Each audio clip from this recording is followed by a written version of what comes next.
স্নেহার বায়নাতে লুচি আর সাদা আলুর তরকারি বানাবো। লুচি আর ফুলকপি আলু দিয়ে একদম ঝাল ছাড়া। ও তো যেহেতু ঝাল টাল খায় না, ছোট বেবি, তো ও সেই দুপুর থেকে বায়না ধরেছে, মা মা আমাকে লুচি করে দাও, লুচি না পরোটা, পরোটা বানিয়ে দাও।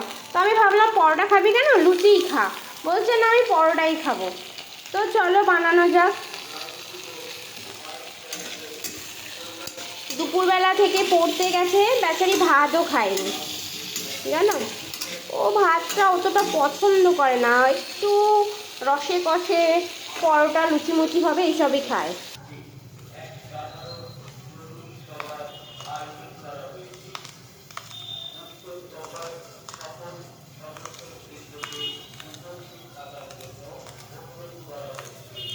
তো পেঁয়াজ কলি ভাবলাম দুটো পেঁয়াজ কলি দিই, ভালোই লাগবে তাই না বলো।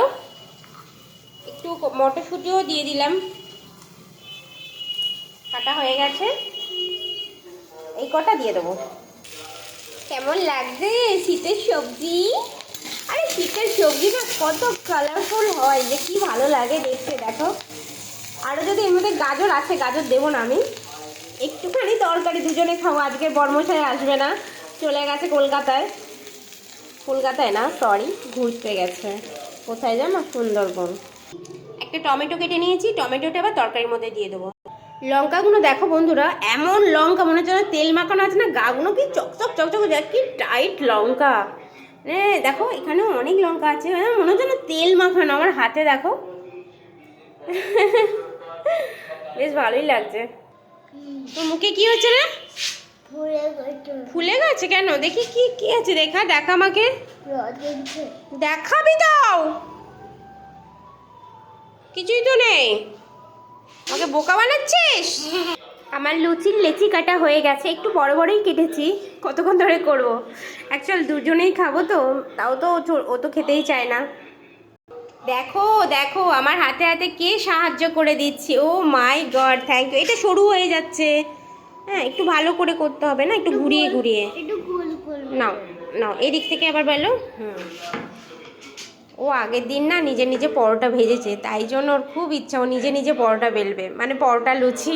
ওর একটা ছোট্ট এরকম বেলুন মানে বেলার আছে, ওটা এখন খুঁজে পাচ্ছে না, তাই মা আমাকে দাও আমি বেলি। দাও আমাকে দিয়ে দাও, আমার তাড়াতাড়ি করে নি মা, দাও করে দুজনে মিলে টিভি দেখবো আর খাবো। ওকে, আরে কড়াই গরম, মা দাও।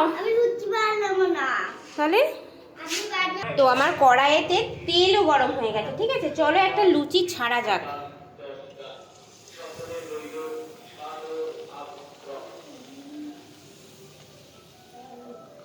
ও মাই গড, লুচি ফুলে গেছে, কি সুন্দর না, ফুলকো ফুলকো লুচি শীতকালে।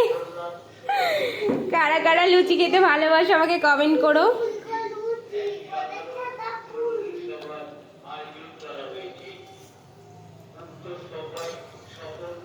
চলো লুচিটা তোলা যাক। চলো আমার লুচি ভাজা কমপ্লিট।